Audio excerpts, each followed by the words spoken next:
का प्यारा झंडा ऊंचा रहे हमारा। आदरणीय मुख्य अतिथिगण, माननीय आचार्य श्री, शिक्षकगण, અહીં ઉપસ્થિત વાલીઓ તેમજ મારા વાલા વિદ્યાર્થી મિત્રો, સૌપ્રથમ તમને બધાને મારા તરફથી સ્વતંત્રતા દિવસની શુભેચ્છાઓ। આજે 19મો સ્વતંત્રતા દિવસ એટલે કે 15મી ઓગસ્ટ 1947 ના દિવસે આપણો દેશ અંગ્રેજોની ગુલામીમાંથી આઝાદ થયો।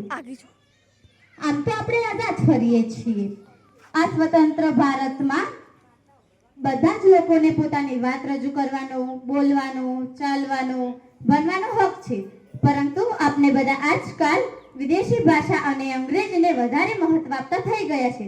હું અહીં કોઈ ભાષાનો વિરોધ નથી કરતી, પરંતુ આપણે આપણા દેશને આત્મનિર્ભર તો બનાવવો જ પડશે ને। ગાંધીજીએ આત્મનિર્ભર ભારતનું સ્વપ્ન જોયું હતું। મિત્રો, આપણે આપણા દેશને આત્મનિર્ભર બનાવવા માટે સ્વદેશી વસ્તુઓનો ઉપયોગ કરવો પડશે, સ્વદેશી વસ્તુઓને ખરીદવી પડશે, સ્વદેશી વસ્તુઓને વધારે મહત્વ આપવું પડશે અને વિદેશી વસ્તુઓનો ત્યાગ કરવો પડશે। ત્યારે જ આપણા દેશમાં આપણે સાચા રીતે સ્વતંત્ર બનાવી શકીશું। ઓપરેશન સિંદૂરમાં પણ તમે જોઈ જશે કે સ્વદેશી હથિયારોએ જ મહત્વનો ભાગ ભજવ્યો હતો।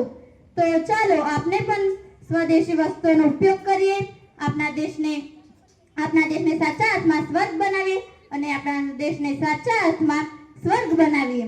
જય હિન્દ, જય ભારત।